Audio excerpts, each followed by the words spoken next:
ಜೈ Bhim. Social ಮೀಡಿಯಾದಲ್ಲಿ ನಿನ್ನೆಯಿಂದ 2 ಪ್ರಕರಣಗಳು ಹರಿದಾಡ್ತಾ ಇವೆ. ಮೊದಲನೇದು ಡಾಕ್ಟರ್ ರಾಯ್. ಇವರು ತಮ್ಮ ಒಂದು ಜೀವನ ಲಾಸ್ ಮಾಡಿಕೊಂಡ್ರು, ಆತ್ಮಹತ್ಯೆ ಮಾಡಿಕೊಂಡಿರೋದು ಒಂದಾದರೆ, PSI ಗೋವಿಂದರಾಜ್ ಅವರು ರೆಡ್ ಹ್ಯಾಂಡ್ ಆಗಿ 4 ಲಕ್ಷ ಲಂಚ ಪಡಿಬೇಕಾದರೆ ಲೋಕಾಯುಕ್ತರ ಬಲೆಗೆ ಬಿದ್ದಿರೋದು. 2 ಪ್ರಕರಣಗಳು ಬೇರೆ ಬೇರೆ ಆದರೂ ಸಹ ಈ 2 ಪ್ರಕರಣಗಳು ಕೊಡ್ತಾ ಇರೋ ಸಂದೇಶ ಒಂದೇ. ಮನುಷ್ಯನಲ್ಲಿ ಇರುವ ದುಡ್ಡಿನ ಹಪಾಹಪಿಯನ್ನು ಕಂಟ್ರೋಲಿಗೆ ತಂದು, ಮನಸ್ಥಿತಿನ ಕಂಟ್ರೋಲಿಗೆ ತಂದು, ಸರ್ಕಾರ ಕೊಡ್ತಾ ಇರೋ ವೇತನ, ಸರ್ಕಾರ ಕೊಡ್ತಾ ಇರೋ ಸಂಬಳದಲ್ಲಿ ಬದುಕೋದ್ರಿಂದ ತೃಪ್ತರಾಗಿ ಬದುಕಿ ಅನ್ನೋ ಸಂದೇಶನೇ ಕೊಡ್ತಾ ಇದೆ ಗೋವಿಂದರಾಜು ಅವರ ಪ್ರಕರಣ. ಸಂಬಳ ಸಾಕಷ್ಟಿದೆ, ಆದರೆ ರಾತ್ರಿ ಮಲ್ಕೋಬೇಕಾದ್ರೆ 9 ಗಂಟೆ, 10 ಗಂಟೆ, 11 ಗಂಟೆಗೆ ಬೆಡ್ಡಿಗೆ ಹೋದಾಗ ನಿದ್ದೆ ಬರದೆ ಹೋದರೆ ಆ ವ್ಯಕ್ತಿ ಸಂಬಳದಲ್ಲಿ ಬದುಕ್ತಾ ಇಲ್ಲ, ಗಿಂಬಳದಲ್ಲಿ ಬದುಕ್ತಾ ಇದ್ದಾರೆ ಅಂತ ಅರ್ಥ. ಹಾಗಾದ್ರೆ ಏನು ಮಾಡಬೇಕು? ನಿಮಗೆ ನಿದ್ರೆ ಬರ್ತಾ ಇಲ್ಲ ರಾತ್ರಿ ಅಂತಂದರೆ ಗಿಂಬಳನ ಬಿಡಿ, ಸಂಬಳನ ತಗೊಳ್ಳಿ. ಮನುಷ್ಯನಿಗೆ ಬದುಕೋದಕ್ಕೆ ದುಡ್ಡು ಬೇಕು, ಆದರೆ ದುಡ್ಡೇ ಜೀವನ ಆಗಬಾರ್ದು. ನಾವು ಸಹಜವಾಗಿ ಮಾತಾಡೋದು ಹೆಲ್ತ್ ಈಸ್ ವೆಲ್ತ್ ಅಂತ. ಸುಮ್ಮನೆ ಅದು ಒಂದು ಪದಕ್ಕೆ ನಾವು ಸೀಮಿತ ಮಾಡೋದು ಎಷ್ಟು ಸರಿ. ಹೆಲ್ತೇ ವೆಲ್ತ್ ಅಂದಾಗ ಅಡಿಷ್ನಲ್ ವೆಲ್ತ್ ಬೇಕಾ? ಇದು ಪ್ರತಿಯೊಬ್ಬ ವ್ಯಕ್ತಿ, ಈ PSI ಗೋವಿಂದರಾಜು ಥರ ಪ್ರತಿಯೊಬ್ಬ ವ್ಯಕ್ತಿ, ಪ್ರತಿಯೊಬ್ಬ ಸರ್ಕಾರಿ ನೌಕರಸ್ಥ ಅರ್ಥ ಮಾಡ್ಕೊಳ್ಳೋವರೆಗೂ ಈ ಸಮಸ್ಯೆಗೆ ಪರಿಹಾರ ಇಲ್ಲ. ದುಡ್ಡು ದುಡ್ಡು ದುಡ್ಡು ದುಡ್ಡು ದುಡ್ಡು ತಪ್ಪು ಅಲ್ಲ, ದುಡ್ಡು ಮಾಡೋದು ತಪ್ಪು ಅಲ್ಲ, ಸರ್ಕಾರಿ ನೌಕರಿ ಮಾಡೋದು ತಪ್ಪು ಅಲ್ಲ, ದೊಡ್ಡ ವ್ಯಾಪಾರ ವಹಿವಾಟುಗಳು ಮಾಡೋದು ತಪ್ಪು ಅಲ್ಲ, ಡಾಕ್ಟರ್ ರಾಯ್ ಥರ 1000 ಕೋಟಿ ಸಂಪಾದನೆ ಮಾಡೋದು ತಪ್ಪು ಅಲ್ಲ. ಆದರೆ ಇದೇ ಡಾಕ್ಟರ್ ರಾಯ್ ಅವರು 1000 ಕೋಟಿ ಸಂಪಾದನೆ ಮಾಡಬೇಕಾದ್ರೆ ನೇರ ದಾರಿಯಿಂದ ಬಂದಿದ್ದರೆ ಬಹುಶಃ ಇವತ್ತು ಅವರಿಗೆ ಈ ಪರಿಸ್ಥಿತಿ ಬರ್ತಾ ಇತ್ತ? ಬಹುಶಃ ಹೇಳೋದಕ್ಕಾಗಲ್ಲ, ಇದು ಅಡ್ಡದಾರಿಯಿಂದನೂ ಇರಬಹುದಲ್ಲ. ಯಾಕೆ ಅಡ್ಡದಾರಿಗಳು ಬೇಕು?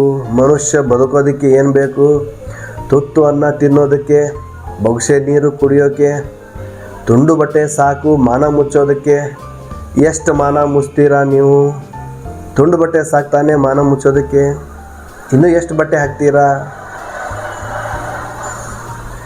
ಸೊ ಮನುಷ್ಯ ತನ್ನ ಮಿತಿಯಲ್ಲಿ ಇಲ್ಲದೆ ಇರೋದಕ್ಕೆ ಈ ಥರ ಪ್ರಕರಣಗಳು, ಘಟನೆಗಳು ನಡೀತಾ ಇದೆ.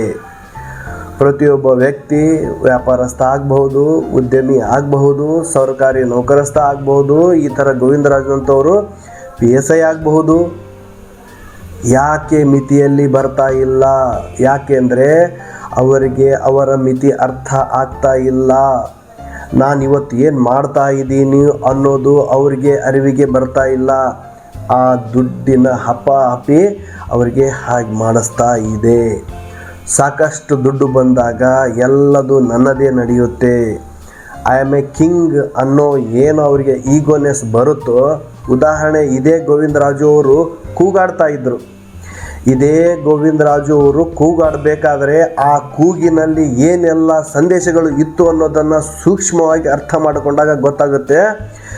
ಆಯಿತು ನಾನೊಬ್ಬ PSI, ಆಯಿತು ನಾನೊಬ್ಬ PSI, ಏನೋ ಒಂದು ತಪ್ಪು ಮಾಡಿದ್ದೀನಿ ಬಿಟ್ಟುಬಿಡಿ ಅನ್ನೋ ಕೂಗು ಇರಬಹುದು.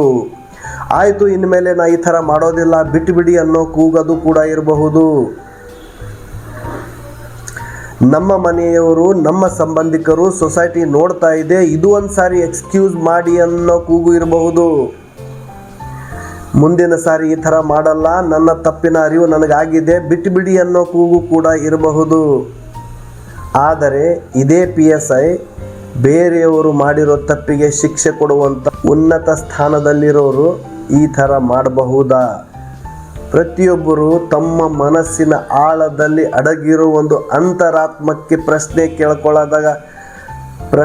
ಕೇಳ್ಕೊಂಡಾಗ ಮಾತ್ರ ಇದಕ್ಕೆ ಉತ್ತರ ಸಿಗೋದಕ್ಕೆ ಸಾಧ್ಯ. ಎಸ್, ದುಡ್ಡು ಬೇಕು, ಬದುಕೋದಕ್ಕೆ ದುಡ್ಡಿನ ಅವಶ್ಯಕತೆ, ಅನಿವಾರ್ಯತೆ ಇದೆ. ದುಡ್ಡು ಮಾಡಬೇಕು, ಪ್ರತಿಯೊಬ್ಬ ಸರ್ಕಾರಿ ನೌಕರಸ್ಥನಿಗೂ ಆಸೆ, ಪ್ರತಿಯೊಬ್ಬ ಉದ್ಯಮಿಗೂ ಆಸೆ, ಪ್ರತಿಯೊಬ್ಬ ವ್ಯಾಪಾರಸ್ಥನಿಗೂ ಆಸೆ. ಆದರೆ ಯಾವ ರೀತಿ ಅನ್ನೋ ಪ್ರಶ್ನೆ ಬಂದಾಗ, ಕಾನೂನು ಬಾಹಿರವಾಗಿ ದುಡ್ಡು ಮಾಡಿದಾಗ, ಮನುಷ್ಯ ಈ ಥರ ಪರಿಸ್ಥಿತಿಗಳು ಬಂದಾಗ, ಪಶ್ಚಾತ್ತಾಪಕ್ಕೆ ಒಳಗಾದಾಗ, ಅಂದರೆ ಘಟನೆಗಳು ಈಗಾಗಲೇ ಘಟಿಸಿರೋ ಘಟನೆಗಳಿಗೆ ಪಶ್ಚಾತ್ತಾಪ ಪಡೋದಕ್ಕಿಂತ ಮೊದಲು ತಮ್ಮ ಕಂಟ್ರೋಲಲ್ಲಿ ತಾವಿದ್ದಾಗ, ನನಗೆ ಇಷ್ಟು ಸಂಬಳ ಇದೆ, ನನಗೀಗಾಗಲೇ ಇಷ್ಟು ಎಕ್ಸ್ಟ್ರಾ ಅಂದರೆ ವಾಮ ಮಾರ್ಗದಿಂದ ದುಡ್ಡು ಬಂದಿದೆ, ಇನ್ನು ಸಾಕು ಅನ್ನೋದನ್ನು ಆ ವ್ಯಕ್ತಿ ಎಲ್ಲಿವರೆಗೂ ಮನಗಾಣೋದಿಲ್ವೋ ಅದೇ ಥರ ಆ ವ್ಯಕ್ತಿಗಳಿಗೆ ಇದೇ ಥರ ಪರಿಸ್ಥಿತಿ ಬರಬಹುದು.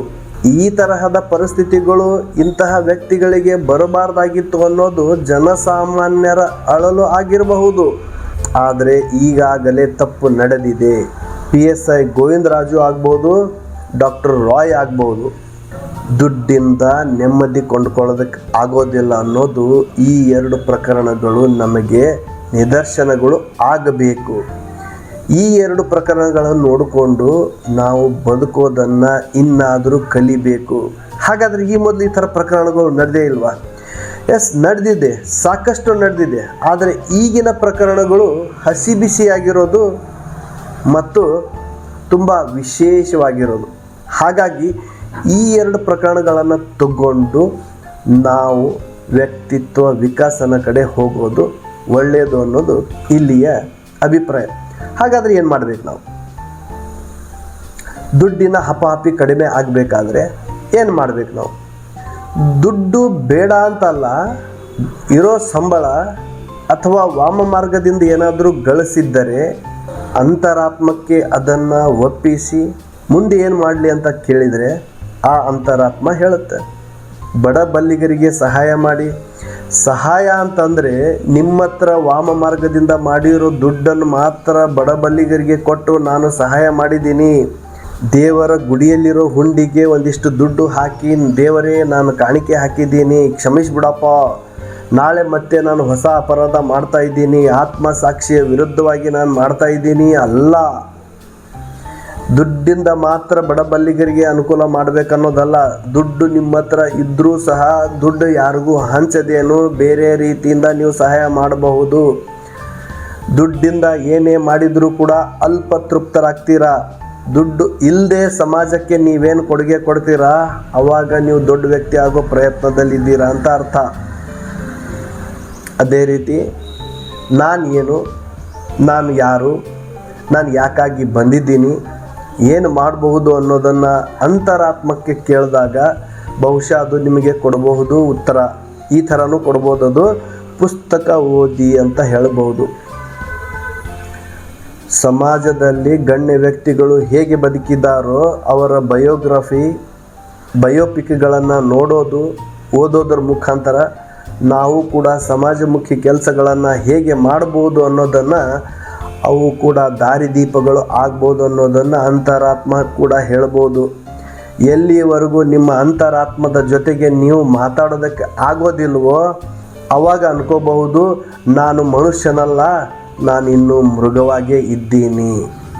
ಮನುಷ್ಯ ರೂಪದ ಮೃಗ, ಮನುಷ್ಯ ರೂಪದ ರಾಕ್ಷಸ, ಗೋಮುಖ ವ್ಯಾಘ್ರ ಇದ್ದೀನಿ. ನನ್ನನ್ನು ನಾನು ಹೇಗೆ ತಿದ್ದುಕೋಬೇಕು ಅಂತ ಅಂತರಾತ್ಮಕ್ಕೆ ಪ್ರತಿದಿನ ರಾತ್ರಿ ಮಲ್ಕೋಬೇಕಾದ್ರೆ ನೀವು ಅದಕ್ಕೆ ಕೇಳಿದಾಗ ಅದು ನಿಜವಾಗಿಯೂ ಏನು ಉತ್ತರ ಕೊಡುತ್ತೋ ಹಾಗೆ ಬದುಕೋದ್ರಿಂದ ನಿಮ್ಮ ಬದುಕನ್ನು ಸಾರ್ಥಕ ಬದುಕಾಗಿ ಬದುಕಬಹುದು, ಸಮಾಜಮುಖಿಯಾಗಿ ಬದುಕಬಹುದು, ಇನ್ನೊಬ್ಬರಿಗೆ ಆಸರೆಯಾಗಿ ಬದುಕಬಹುದು, ಮಾನವೀಯ ಮೌಲ್ಯಗಳನ್ನು ಎತ್ತಿ ಹಿಡಿಯೋ ರೀತಿ ಬದುಕಬಹುದು ಅಂತ ಹೇಳ್ತಾ ಮತ್ತೆ ಬೇರೆ ಸುದ್ದಿ ಜೊತೆ ಸಿಗ್ತೀವಿ. ಜೈ ಹಿಂದ್.